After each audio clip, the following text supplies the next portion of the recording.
Hello, Steve Mills here from the Association of Prudent Marketing. Welcome to this week's video. Today I want to talk to you, I actually want to tell you a story. It's a story that I first heard by a gentleman called Peter Thompson. Now Peter's a mentor of mine. I've known Peter for many years. I first started listening to Peter on cassette. Can you believe that? Yes, I am that old, sadly. Peter's one of the UK's, I think, leading business advisors, coaches, mentors, call him what you will. And I've got to know Peter very well over the last 25 years, both from listening to him on cassette and CD and DVD, attending his many workshops, and over the last 10 years getting to know him personally and as a friend. And Peter tells a great story. It's called the tea tray, and I want to tell you the story, and I want you to think about how this applies to your business. So the story is, let's imagine I've got a tea tray in my hand here. And it's a good quality, stainless steel, sort of silver type tea tray. And imagine that it's for sale in a shop like, let's say, Marks and Spencer's.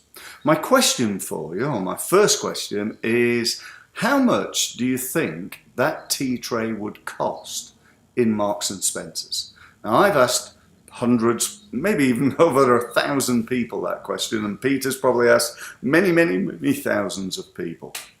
And typically the results are, on the low end it would be around about £20, and on the high end it will be maybe 40, maybe perhaps £50. So let's say £20 to £50.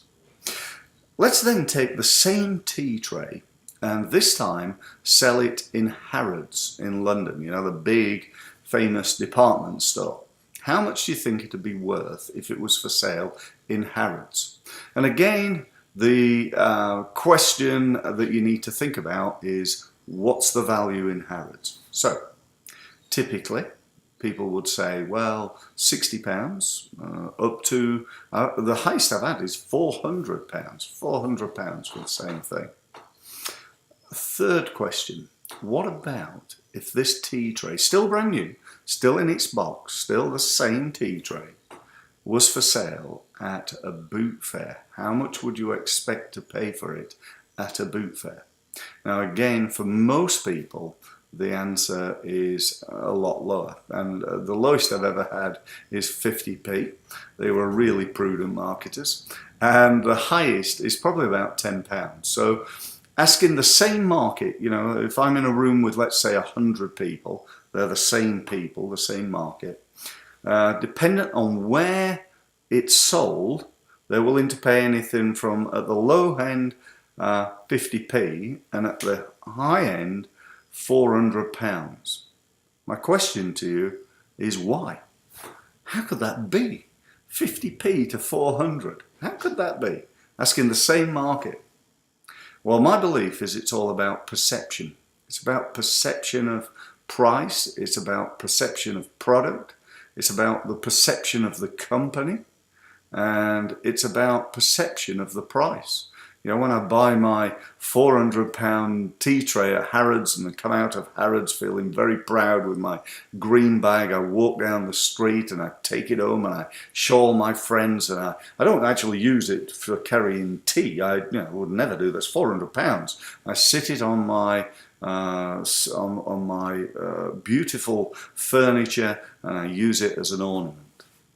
The ones at Marks and Spencer, I use it as a tea tray. And the ones at a boot fair, I probably use it in the garden or to carry paint on it, or, it's chucked under wherever.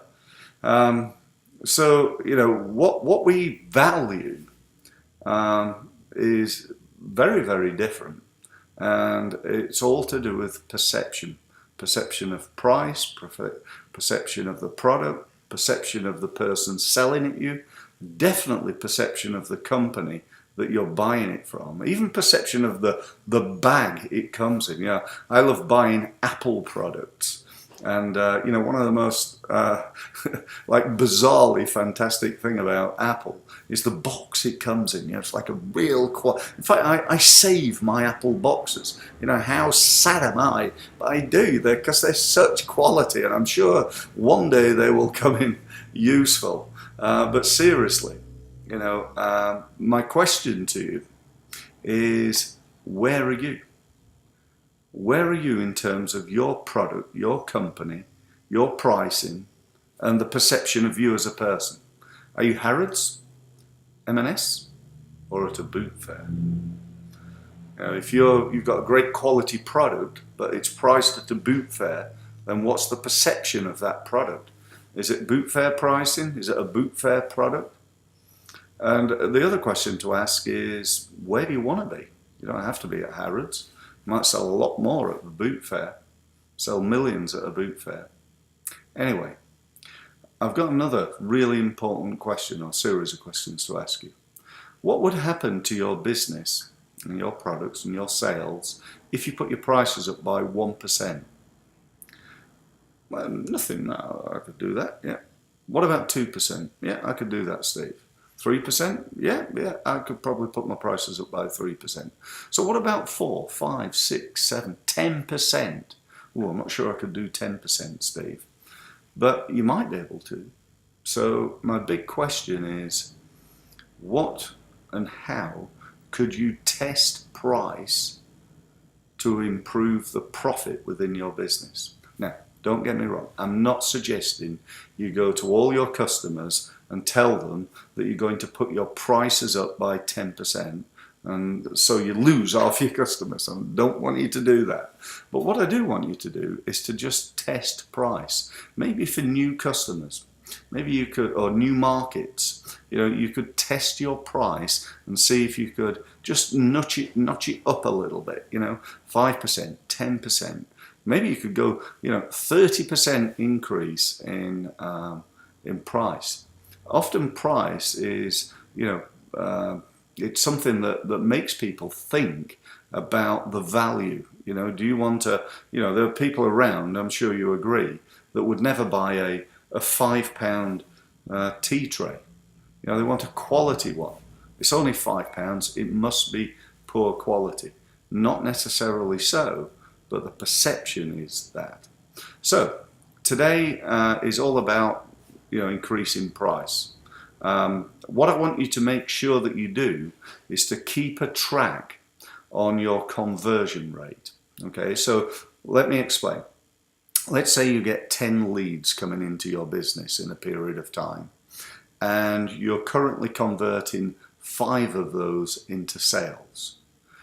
Next month, you put your prices up by 10%, and you measure to see if your conversion rate goes down. So if instead of converting 5, you only convert 2, then you have to make a business decision about that. But if it stays the same, you still get the same 10 leads and you still convert 5 of them into sales, then the following month you might want to think about putting your prices up by another 10% and test that to see if you can really maximize your pricing strategy. Okay, so that's about all I've got to say for this week. Thank you for listening. I hope you take action on it. It might not be you want to put up all your prices to all your products to all your customers, but if you could just think of one thing, one product, and you could put the price up a little bit, who knows? Let me give you an example.